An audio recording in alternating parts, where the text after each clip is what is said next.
Hello, everyone. This is Tom Fox back again with Nick Gallo for another episode in our podcast series on upping your game.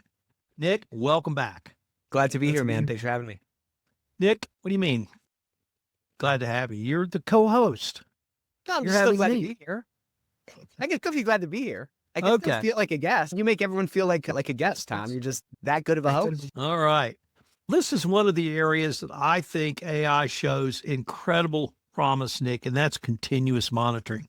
This has been something we've talked about literally forever in compliance, the importance of continuous monitoring for so many different reasons. One is to see if your program is effective. Two is to see if your program is even working. Three, to improve your program. Four, for the business to give real-time input that this is working, this is not working. Can we tweak this? Can we improve this? So now with this ability of AI to look at data literally across data silos, I think we're at a point where we are going to get real information literally at the speed of AI and allow course corrections as they happen. So I wanted to maybe get your thoughts, at least initially, on both that and then the regulatory expectations around AI and compliance that we saw last year in the 2024 ECCP update. Yeah, everything, it seems right now, there's going to be some application of AI that can really push it significantly forward. And I think a lot of this podcast has sort of turned into kind of a mindset podcast in terms of us sort of planting seeds in people's minds, first off, and hopefully encouraging them to start to play with this technology. You're somebody who jumped in with both feet. And I think as you got into it, you started to naturally see all these extensions and all these applications that might not be in play right now. And I think with the advent of this technology and its ability to generate code, or as with its ability, or with our ability to like create on Gemini, it's called gems. On ChatGPT, I think it's called projects. You can create these spaces where you upload files or you upload logic, and you can set your settings so that it can stay contained and you're not worried about your information or your data getting out there. It creates the opportunity for us to create these like mini apps or these mini agents that I think can do a lot of stuff. I think it takes people jumping in to it with both feet. So I'm always kind of encouraging people to do it. But I think the application to this monitoring thing, which people have been talking about continuous monitoring forever, but it's a little bit of a misnomer because nothing's truly continuous. But as close to continuous as you can get is how that term has been applied. I think AI allows us to get much closer. You've used this term a few times, things moving at the speed of AI. And I think that creates a really compelling case. And so what I like to do is we can either wait as participants in this space for vendors to come up with a tool set or come up with a SaaS tool that we can arm wrestle with the CFO for, arm wrestle with procurement to get in place, and hopefully that thing meets our exact use case for whatever innovation we're talking about here in the case of monitoring. Or we can start to build something ourselves that can give us some of those results sooner. And so I think there's a lot of opportunity in these tools to address the fears that a lot of people seem to have. I was at a conference literally yesterday, and someone, not tongue in cheek, was like, everyone's talking about AI and AI is terrifying. I just think it's like the wrong attitude to have. It's not terrifying. Yeah, you can drown in a pool, but you can also drown in a bathtub. Does that mean like water's terrifying? No, it doesn't. It means you just have to figure out how to swim. So with respect to monitoring, you can set up API feeds. You can just set up a file that you drop daily, repeatedly into a project that you've made or a gem you've made if you're using Gemini or something like that, and let it find anomalies in there, right? Our job is a risk management job in many ways you look at it. And the faster we can get our eyes on the needles in the haystack versus pulling one piece of hay out after another, I think allows us to spend more of our time doing the things that only we can do, that AI isn't able to do, at least at the moment. So I want to unpack several of your ideas, but before we get there, I want to either put a question out or even shout out to the Department of Justice, because in 2020, they told us in the 2020 update to the evaluation of corporate compliance programs that compliance had to have access to all data across an organization. And many of us welcomed that because we thought we can now go to our management and say, this is the regulatory expectation. But I'm almost beginning to wonder now, did the DOJ see something that we didn't see? Because by having these building blocks of having to have access to data, having to look at the data, requiring companies to move towards continuous monitoring, they were pushing us to a point where we may be now in the business cycle because of AI. Yeah, I think you're right. I think there's this sentiment or this thought that like it's us against DOJ, and I don't think that's the case. I feel like we're all on the same team, and I feel like in their guidance year after year, update after update, they're really giving us the tools, or they're giving us the ammunition to make changes in our organization to better gain access to these data lakes or these data pools that are sprinkled throughout the entire company. So yeah, maybe they saw around the curve and they knew that AI was going to be coming down the pike and was going to be a technology that we'd be able to use to process all this data that they all but gave us a mandate to have our eyes on and have our arms around. But I would say irrespective, I kind of don't think that's the case, because I don't think most people saw the proliferation of AI in 2020 to be kind of what it is today. And I'm sure our estimates of it 5 years from now are like nowhere near. It's probably several orders of magnitude bigger and more pervasive than we think. But I think it's once again, I think that reference that you made to the guidance in 2020, I think it's once again them trying to create the circumstances and articulate what it takes for us to truly be effective. There's so many of these different data pools. Like I had a podcast today with someone, and she was talking about how this is back in like 2009 or something. She got background check data. There was an investigation going. There was like a pervasive issue. She got background check data about the people that were involved. She got performance evaluation of those people involved as well in that particular department. She leveraged the IT department to help her structure the unstructured data. And then she went through exit interviews from the HR side and found a bunch of corroborating evidence. So again, this was 20 years ago almost right now. And she was able to pull these different data pools together. And so I'm bringing this home to say that if we didn't figure out a way to go and get that data before, the guidance is here. We should be able to go ahead and get it. If we didn't know how to process that, to bounce these data sets up against each other, and we don't have excess capacity on our IT team for someone to run a query, guess what? Now we have a tool that we can start to find these anomalies and find these patterns in these desperate data sources. And I think that's really what the name of the game is. If compliance is a circulatory system of the organization, it should be touching all these different parts of the organization, and it should have access to these different data pools. And now these different data pools or data lakes or data sets, whatever you want to call them, they now don't need to be intimidating for us. We can use a technology that we can cater to our own use. We can use a technology to build a super prompt to spit out exactly what we want it to do. We can change the settings to alleviate any of our privacy concerns. And now we can overcome this next sort of impediment in our road of progress, which is doing an actual analysis on these different data sets, or directing our eyes towards certain patterns that we wouldn't be able to find on our own or would take us too long to actually take action on. So I really want to pick up on your use of the word, you said it several times, anomalies, because AI, even continuously monitoring across your organization, is not going to say, Nick, you have a violation. It's going to target or flag rather data that is outside the parameters you've told it to look for, i.e. an anomaly. Now, what you do with that anomaly, that's the human in the loop. Now, if it's, perhaps you can set your AI up, if there's an anomaly, do an investigation, but we're not focusing on that for this podcast. We're simply focusing on an anomaly. And I like to tell the story of the most sophisticated continuous monitoring of internal controls I ever heard of. Is I had a friend who was at Walmart when they were having their own journey in compliance, and she was an internal control specialist. And she was in Latin America, and they put together a set of internal controls, but they met quarterly with the business to go over each of the controls to determine, was it too stringent? Was it valid? Did it need to be tightened? Whatever it may have been. And I just thought, my gosh, who reviews their internal controls on a quarterly basis? I guess people in an enforcement action maybe, but that was literally the most sophisticated I ever heard of. You might look at internal controls once a year.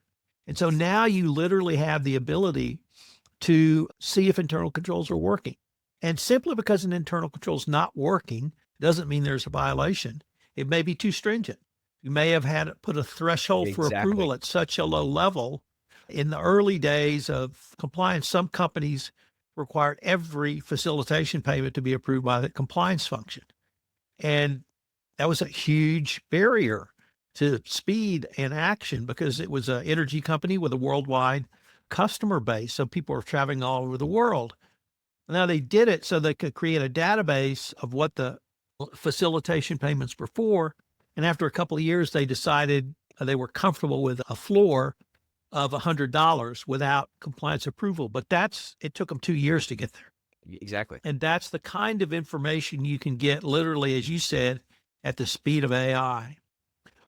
Go ahead. Oh, I was just going to say, at some level, that makes the job a little bit easier, right? You have these regulations and you have these obligations, and then you have these controls that are meant to tell you if these obligations are being met. And so when our focus then can shift to the controls, and we can leverage AI to increase that cycle time, increase the velocity, reducing the cycle time of noticing if something is working or not, it makes sort of managing this complex risk management apparatus, I think, a lot more manageable. It makes it a lot easier. There's just, again, like, this is why I love the book that you wrote, because there's just myriad applications to this thing that can create such a massive point of leverage for us across literally, like, I would say virtually, literally, almost every aspect of the job. There's some point of leverage that we can use a tool instead of doing it by hand. Next, I'd like to, I think really for the first time in this podcast series, focus on the case study I had in this chapter, because this to me was one of the most powerful case studies around not only the use of AI, but the use of AI in 2025. So let me see if I can set the stage a little bit here. In 2018, Citibank rolled out a organization-wide anti-money laundering tool, and it was looking at literally every transaction, and that was millions, perhaps even trillions for Citibank. And it was not just looking for suspicious activities or $5,000. It was looking at every transaction. And they started building this in 2016. I never saw any precise figures. I would have guessed hundreds of millions to build this. And someone told me once, or it may have been over $1 billion. But they built it and it worked. Now, they didn't call it AI when they rolled it out in 2018. They called it data analytics. Imagine that. It was data analytics with machine learning with a defined database of Citibank transactions. And it was an incredibly powerful and useful tool for Citibank. But why? The second reason I thought that example was so powerful is in 2025, there are some software companies that you can get that same tool now for $25,000 annually, maybe $50,000 annually. Whatever it is, it's a fraction of what Citibank paid. And so if you have a $50, $100 million, a $500 million company, you now have the ability to have these same tools brought to bear on not just your compliance, but you can look at all transactions for trends, for anomalies, and that you can use that information. So that's the reason I was so excited about this. But it was just basically data analytics, machine learning, a component of know your customer. Yep. And then it went through every data silo of the company because it was bespoke built for that company. And I just think that it was such a powerful example, but we can use that same strategy today. And it's not just looking for illegal acts, although that's certainly a part of it. You can look at pre-pandemic Budweiser. I think everyone knows about Brew Right for Budweiser and Matt Galvin and that data analytics program he put together. Years later, I read in a Harvard Business Review article, the president of Budweiser said, yeah, we had this data analytics program and it started showing people were buying multiple cases of Budweiser in Wuhan. And to the point where it was an anomaly. So it got raised as a red flag. They quickly figured out it was because not that John Doe was now drinking 6 cases of Budweiser. John Doe was buying 6 cases of Budweiser to take home because people didn't want to leave their house because they were afraid to go outside because of the pandemic. How crazy. And so they actually saw the pandemic, but obviously from a very different angle because of the response of the citizens. those are the kinds of insights you can get that certainly is not a compliance angle, but it's an anomaly. It's a value add angle. It's value add to somebody, right? And so to your point, if you're seeing that data and you're finding these anomalies, then it's so much easier. I'm always thinking about like this reframe and this branding issue and how we can show up better as business people and how we can be in the room sooner and be this trusted advisor sooner. There's all these anomalies in these data pools that we, by mandate, quote unquote, we now should have access. To your point, what a phenomenal red flag to pop up. It's so wild. But there's a ripple in the spider web. Something hit it somewhere. You know what I mean? And in the HBR article, of course, it was focused on Budweiser's response and how they seem to be more prepared for the pandemic than other companies. It was because of that. And so your point exactly. Wow. What a cool story. Yeah, it really was. We have typically not really talked a lot about lessons learned or some insights or takeaways for compliance professionals. So I thought maybe on this podcast, we might talk about some of the practical lessons. And I had a point that talked about importance of clear vision and objectives, but now I think after listening to you, I might want to amend that, which is to be open to what the data tells you. Totally. Because it may go in a completely different direction. Someone from the department, your finance department, someone from your HR department may look at exactly the same data compliance looks at and see something different. And so the value of this that compliance can bring literally can go across every department. So it's a long-winded way of getting ready to ask you, you have a business background. You have a business background in looking at companies for potential acquisition. How could you use a tool like this for a potential M&A or expansion? So I have a buddy who has just raised a private equity fund and he is looking for deals and I'm advising, so to speak. I feel like I'm learning more from him. So I just put those words in quotes. But this guy is right at like the cutting edge of the application of this technology for his purposes. And so let me talk about a couple of things he's done recently that I think that I'm trying to implement in my business, sort of a corollary of it or using that as an inspiration. But he showed me these 4 different gems that he built. Really, it seems like Gemini has really shot forward. And so he built these gems. And so the first gem is a prompting gem. And so he basically has gone in and he built the gem with he had to do a bunch of deep research on YouTube videos, on Anthropic's course about prompting, whatever. So he can go to the prompting gem and he can type in just a 12 or 20 word prompt and it ends up spitting out a 40,000 line prompt. Okay, 40,000 line prompt that has so much more detail and so forth that allows the answer to be a lot more structured and apply the best techniques and so forth. So that's something that's very simple.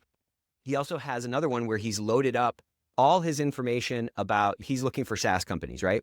So he went and he scraped all of these McKinsey articles, these Bain articles and white papers about SaaS, about software as a service companies, best practices. He had an entire massive document that he built about himself and his partner and their firm and what they're looking for, what their investment philosophy is, what red flags are, all that kind of stuff.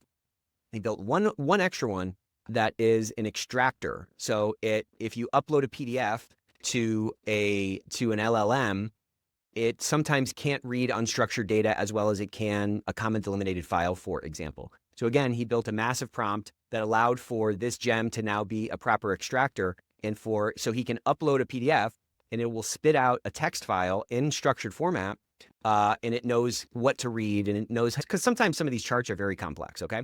I'm going to bring this home here in a second.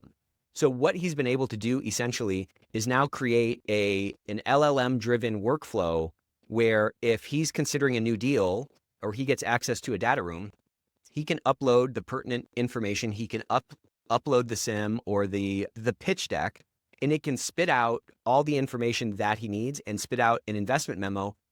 And he's eliminated the risk of hallucination, because many times an LLM is going to hallucinate if you don't control for it. So again, it's not like he just did this in 2 minutes. This took him several hours to build, but now it's allowing him to process deals in a much faster way. And he has a whole list of criteria that a deal should adhere to be like a quote unquote A+ deal. And so it can call out very quickly the items in the SIM or the items in the data room that maybe don't correlate or that are in conflict with each other. It can help build him a smart diligence list that of course he goes through and he audits and so forth, but it's cut down 3 days of work into a couple of hours of work. And so when I think about that for our business or for compliance in general, like there's so many applications that we can do like that.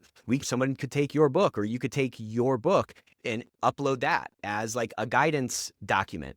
And this can be a compliance buddy, or you can download all of your policies and you can put those in place and say, where are there conflicts across many organizations have like duplicative policies all over the place. Many policies and procedures are in conflict. When are you going to find those things? When you get to it, or you can fast forward that time. And again, you can contain it. And if you prompt it, you can eliminate the fear of hallucination. You can virtually eliminate the hallucination risk if you can prompt it right. So not trying to nerd out too much on it, but again, there are so many applications in this space. Just playing around with a basic prompt, you can upload all of your case management data and say, what's going on over the last quarter? And it's going to give you some hints. And of course, go and check it until you get more comfortable with it. But it can give you more time doing that follow-on research or making the phone calls to the different leaders of the different departments that might be connected to whatever anomaly you have found, instead of the task that we end up procrastinating. We always procrastinate on tasks that like we don't think we're good at or that are kind of a pain in the neck. So if we can get over that hump and get down to the application of our skill set faster, we now can display our skill set in a much higher propensity. You know what I mean? We can be doing that a lot more. So those are a couple of, like, my mind was blown this week when I saw what he did and I saw what it was spitting out. It was really mind-boggling.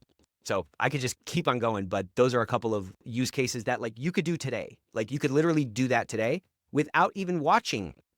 You want to get better at prompting? You actually don't even have to. You can just direct your AI to go and get smart on these prompting techniques and build phenomenal prompts that are speaking the AI's language and providing better structured responses that you can build upon as you feed, those answers back into the model.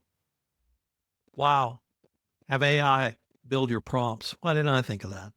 It's really, use Gemini. I've used Gemini to build the prompts for ChatGPT, and like it comes up with a much more fulsome prompt, and the answers I get are like 10x better than what my meandering, rambling prompt that I feed into it are. There was a couple of other things you highlighted in those remarks, and it was around AI governance, because by using that format of structured data, it ring-fenced the data so that you're not going to get a hallucination. And people often wonder, and if you do get one, immediately, no, this is not right. Exactly. And so that could be one very powerful way to have a governance node on there, as well as, because you put that same information in and you've given it such a detailed prompt, you're going to be able to put whatever business principles you desire into that. That's exactly right. And again, depending on how you prompt it and depending on how you build that project or that gem, you can limit it to only referencing the files that you've uploaded to it. Okay. And you can denote in your prompt, whether you build it by hand or you have the AI build it, do not hallucinate. If you don't know the answer, say you don't know it and we'll try something else. Like little best practices like that can do a lot to address these concerns. I'm not saying that like people's concerns, I think they're overblown, but I'm not saying that there's no concerns at all with AI, but I'm saying you can solve for those concerns. There's a lot of concerns in driving a car. There's a lot of also ways that we solve for those concerns with proper driving and whatever, blah, blah, blah. So there's just no excuse to not put the ball in the net anymore. There's no excuse to not solve for the outcome. There's just some of these locks a lot of us have been trying to pick for a long time. And at some level, it's human, right? You kind of start to give up on it and you say, just never going to be able to like get it. I'm never going to be able to get this extra data scientist on my small under-resourced compliance team. I guess I just have to give up.